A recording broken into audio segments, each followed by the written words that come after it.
Assalamualaikum warahmatullahi wabarakatuh. Ketemu lagi di dalam konten cerita yang terima kasih kepada teman-teman yang sudah mengklik video ini dan selalu menunggu konten-konten terbaru di dalam konten cerita wayang. Terima kasih juga kepada teman-teman yang telah mengklik tombol like, subscribe, serta komen dan membagikan video ini sebanyak-banyaknya. Kita akan tetap meneruskan tentang cerita Pandawa dan Kurawa, yaitu lanjutan dari betapanya para Pandawa dihukum di alas Kamyaka. Bagaimana ceritanya dan cerita apa yang akan kita ceritakan kali ini? Mari kita simak bersama-sama. Cerita bermula yaitu di negara Manimantaka yang dipimpin oleh Prabu Niwata Kawaca.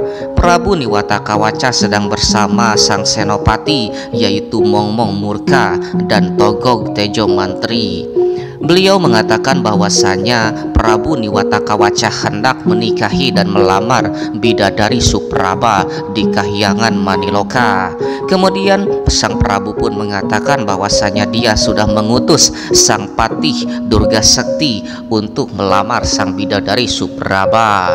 Dan demi melancarkan permintaan dan keinginannya itu, kemudian sang Prabu Niwata Kawaca pun ingin melakukan sesuatu hal selain melamar langsung kepada dewa. Sambil menunggu kabar baik dari sang patih, kemudian sang Prabu pun bertanya kepada sang senopati dan Togog Tejo Mantri.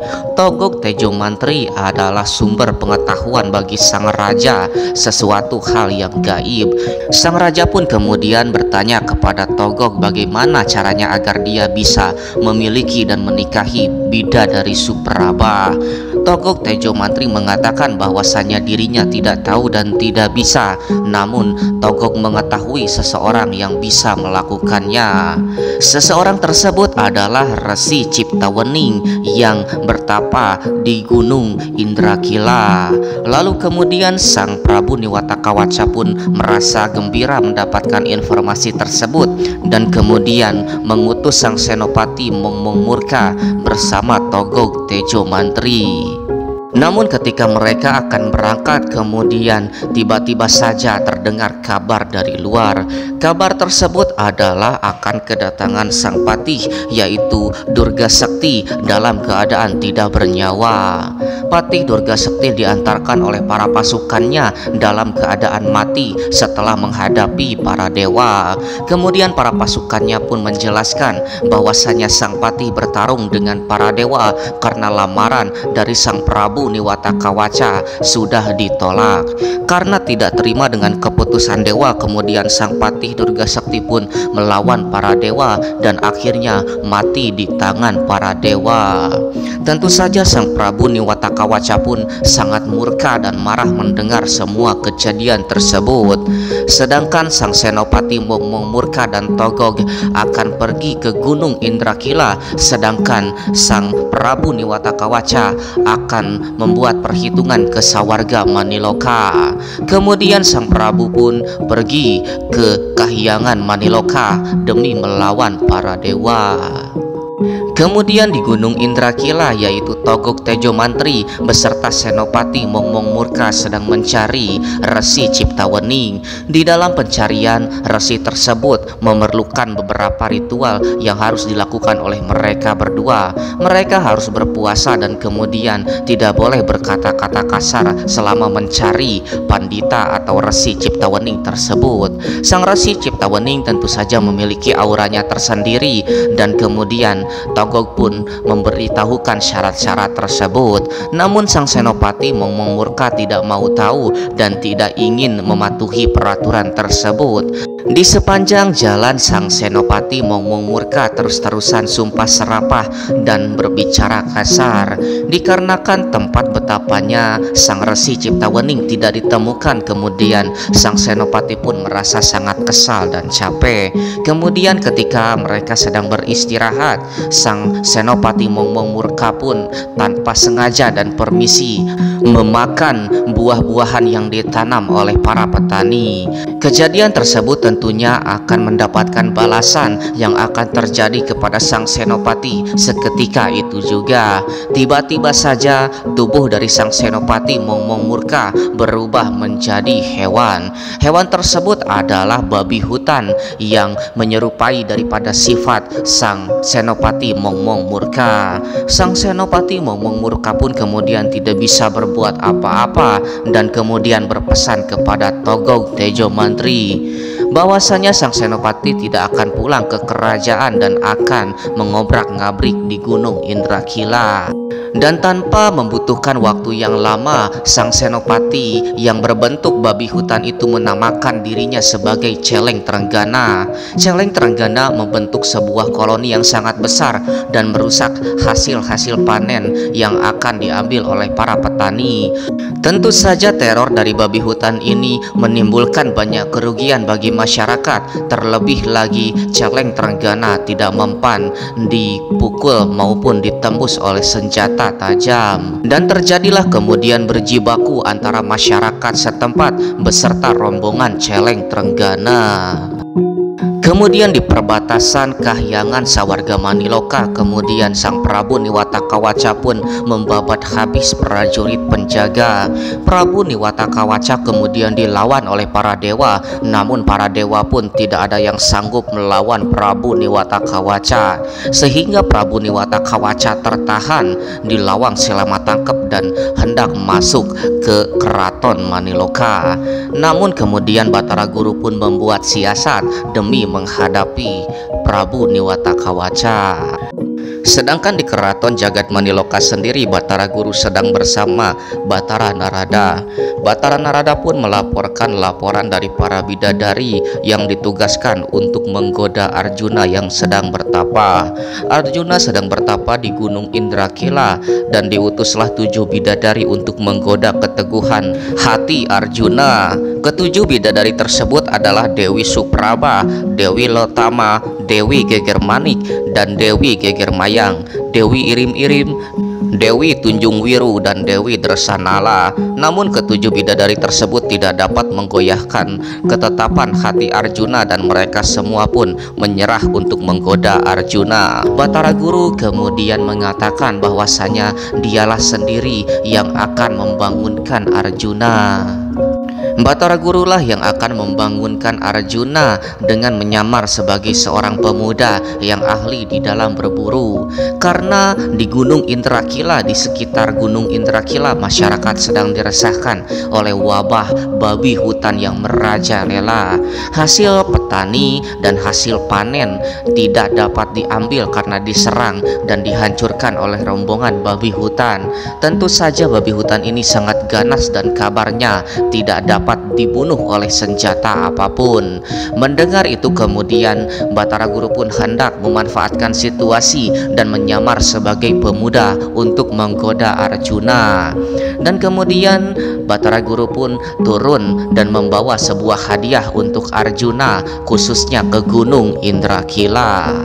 Di Gunung Indrakila sendiri masyarakat sedang berburu babi hutan dan kali ini mereka bersama seorang ahli pemburu. Seorang ahli pemburu tersebut mengaku sebagai Kala Tarupa yang memiliki sebuah senjata ampuh yang bisa menembus kulit dari Celeng Trenggana. Senjata tersebut yang bernama Pring Lanang yang merupakan sebuah anak panah yang sangat dahsyat. Dengan para masyarakat kemudian sang Kala Tarupa pun mengejar babi hutan tersebut. Di sisi hutan yang lain, tepatnya di Gua Indrakila, Arjuna bangun dari tapaknya. Kemudian Arjuna pun berbicara kepada para pawongan bahwa dia ingin mengetes pusaka-pusakanya. Arjuna ingin mengetes kemampuannya setelah bertapa, dan kemudian para pawongan pun menyarankan agar Arjuna ikut dalam perburuan babi yaitu Celeng Trenggana. Kemudian Arjuna pun ikut dan membawa senjatanya yang bernama Pring Wadon. Di tengah-tengah hutan kemudian babi itu pun terlihat dan kemudian para penduduk pun menembak babi hutan tersebut. Yang menembak di kalangan masyarakat adalah sang pemburu yaitu Kalatarupa dengan menggunakan anak panahnya yaitu Pring Lanang. Sementara di area sisi yang lain Arjuna menembak babi hutan tersebut dengan menggunakan anak panah Pring Wadon. Kedua anak panah tersebut kemudian menancap di sisi bagian kiri dan kanan leher daripada Bagong Trenggana tersebut. Seketika sang Celeng Trenggana pun mati seketika. Kemudian sang Kalatarupa dan Arjuna pun berdebat siapa yang berhasil membunuh babi hutan tersebut. Dan ketika dilihat ternyata kedua senjata itu pun menancap, namun kedua kesatria tersebut tetap mengakui bahwa dirinya lah yang membunuh Celeng Trenggana tersebut. Terjadilah perdebatan hingga akhirnya terjadi pertarungan, hingga akhirnya Arjuna pun menyadari bahwa Kalatarupa bukanlah manusia. Seketika kemudian Kalatarupa pun menunjukkan wujud aslinya bahwa dia adalah Batara Guru. Batara Guru kemudian mengakui bahwa dirinya menyamar untuk membangunkan Arjuna dan memberikan sebuah hadiah. Hadiah tersebut adalah sebuah panah yang bernama Pasopati yang diserahkan untuk menggantikan senjata konta yang direbut oleh Adipati Karna kemarin. Kemudian sang Batara Guru pun meminta kepada Arjuna untuk membantu masalah di Sawarga Maniloka, yaitu untuk menghajar atau melawan Prabu Niwata Kawaca yang sedang mengamuk di perbatasan Sawarga Maniloka. Arjuna pun kemudian menyanggupi dan kemudian Arjuna beserta Batara Guru pun pergi ke Sawarga Maniloka. Arjuna pun langsung dibawa ke perbatasan Sawarga Maniloka untuk menghadapi Prabu Niwata Kawaca.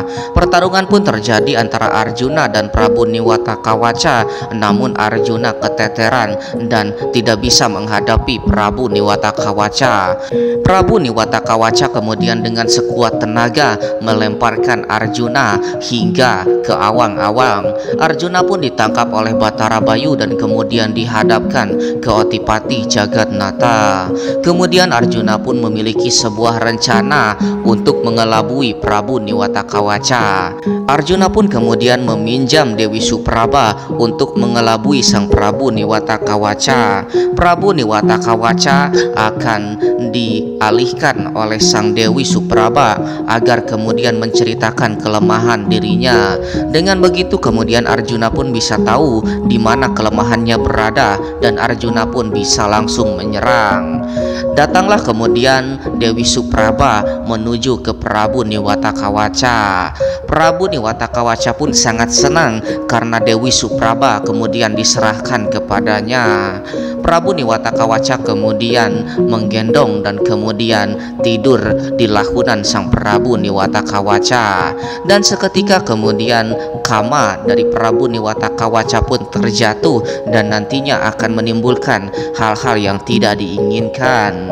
Kemudian sang Prabu Niwata Kawaca pun ditanya oleh Dewi Supraba di mana letak kesaktian sang Prabu. Sang Prabu Niwata Kawaca dengan polosnya karena melihat kecantikan Dewi Supraba kemudian mengatakan bahwa rahasia kemampuannya berada di sekitar tenggorokannya. Seketika kemudian Arjuna yang menggunakan ajian Halimunan kemudian menampakkan dirinya dan seketika melemparkan senjata Pasopati tepat di tenggorokan sang Prabu Niwata Kawaca. Prabu Niwata Kawaca seketika pun mati seketika dan hancur tak bersisa. Dan kemudian sang Arjuna pun disambut atas jasa yang dia lakukan ke Sawarga Maniloka, dan Arjuna pun kemudian dijadikan raja di dalam sehari semalam. Tentu saja sehari semalam di Sawarga Maniloka berarti 1,5 tahun di dunia. Dan begitulah cerita tentang Arjuna yang berhasil melawan Prabu Niwata Kawaca dan menyelamatkan Sawarga Maniloka. Terima kasih kepada teman-teman yang sudah menyaksikan video ini dari awal sampai akhir, dan jangan lupa untuk terus berikan dukungan kepada channel ini dengan mengklik tombol like, subscribe, serta komen, dan bagikan video ini sebanyak-banyaknya. Sampai jumpa di dalam video selanjutnya. Wassalamualaikum warahmatullahi wabarakatuh.